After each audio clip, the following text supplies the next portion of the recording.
जन्म जयंती पर मैं आप सभी को हार्दिक बधाई देता हूं, हार्दिक शुभकामनाएं देता हूं। आप चाहें या न चाहें, हम चाहें या न चाहें, लेकिन हमारा जो जीवन है वो धर्म के बिना संचालित नहीं होता। जो नास्तिक व्यक्ति है, जिसकी आस्था किसी में नहीं होती, उसकी भी आस्था उसके अपने एग्जिस्टेंस पर होती है, उसकी भी आस्था अपने अस्तित्व पर होती है, और अस्तित्व पर अब उसकी आस्था ये साबित कर देती है कि वो भी आस्तिक है। इस संबंध में एक फ्रेंच फिलोसोफर हुए हैं डेकार्ट। उन्होंने अपनी फिलॉसफी में कहा कॉजिटो एर्गो सम, ये फ्रेंच वर्ड है, मैं सोचता हूं इसलिए मैं हूं। और अगर आप सोचते हैं तो इसका मतलब कि आप में कोई एक ऐसा तत्व है जो कंटिन्यूटी में आपको, निरंतरता में आपको बनाए रखता है। तो वो जो तत्व बनाए रखता है आपको निरंतरता में, उसको आप चेतना कह सकते हैं, उसको आप ऊर्जा का प्रवाह कह सकते हैं। और उसके लिए फिर आप बहुत प्रकार की पद्धतियाँ अपनाते हैं, जो पूजा पद्धतियाँ होती हैं, धर्म की मूल्य मान्यताएं होती हैं, धर्म की मूल्य मान्यताएं होती हैं, और उससे फिर आपका जीवन संचालित होता है। अगर मोटे तौर पे देखा जाए तो धर्म का आशय है धार्यते इति धर्मः, जिसे आप धारण करते हैं वो धर्म है। और धारण आप क्या करते हैं? धारण करते हैं आप प्रज्ञा, धारण करते हैं आप बुद्धि, धारण करते हैं आप अहंकार, धारण करते हैं आप इंद्रियां, और धारण करते हैं आप विषय।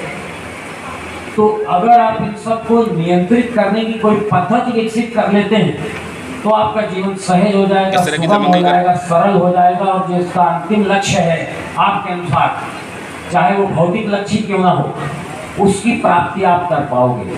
तो धार्यते इति धर्मः, जिसे आप धारण करते हैं वो धर्म है।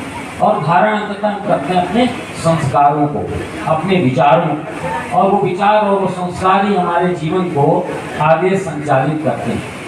ये भारत भूमि इस मामले में बहुत ही समृद्ध है कि यहाँ पर हर प्रकार की विचारधारा को स्थान दिया गया है, हर प्रकार की चेतना को यहाँ पर स्थान दिया गया है। आप सोचिए कि यहाँ पर चारवाक को भी उपेक्षा के भाव से नहीं देखा गया, उन्हें भी ऋषि चारवाक माना गया और उनको भी काफी यहाँ पर महत्व दिया गया। एक ऐसे व्यक्ति को जिसकी फिलॉसफी है, जिसकी मान्यता क्या है, यावत् जीवेत सुखम जीवेत ऋगम कृत्वा घृतम पीवेत भास्मी भूतस्य देहस्य पुनरागमनम कृपा। जब तक जियो सुख से जियो, उधार मांग के घी पियो, मरने के बाद पुनः आपका जन्म नहीं होगा, इसलिए यही एक जन्म है, इसमें जितना उपभोग कर सकते हो उतना उपभोग करो। एक ऐसे विचारक को भी हमारी विचारधारा में स्थान दिया गया है, जिसको चारवाक कहते हैं और चारवाक दर्शन, और इसका पूरा पश्चिम ने अनुकरण किया। पूरी पश्चिमी विचारधारा क्या है? यही विचारधारा जिसमें जीवन के इसी स्वरूप को अंतिम रूप से स्वीकार किया है। लेकिन केवल इतना ही भारतीय दर्शन नहीं है, यहाँ पर जैनिज्म आया, बुद्धिज्म आया, सांख्य वेदांत आया, यहाँ पर पूर्व मीमांसा और उत्तर मीमांसा आया, यहाँ पर सनातन के विभिन्न स्वरूप आए, जिसमें उन्होंने भिन्न भिन्न तरीके से अपनी पूजा पद्धतियों को स्थापित किया और अपनी मूल मान्यताओं को स्थान दिया समाज में। आज चूंकि बौद्ध धर्म के अनुयायी संत उपाली जी की जन्म जयंती है, इसलिए उचित होगा कि मैं अपना जो भी थोड़ा बहुत जानता हूँ उसको उन तक ही सीमित करूँ। गौतम बुद्ध क्या थे? गौतम बुद्ध जन्म से एक राज परिवार में पैदा हुए राजकुमार थे। जीवन का ऐसा कोई भोग नहीं था जो उनको उपलब्ध न रहा, लेकिन एक यात्रा के दौरान घटित घटना के कारण उनको वैराग्य हो गया, उनको जीवन का असली सत्य जानने की जिज्ञासा पैदा हो गई।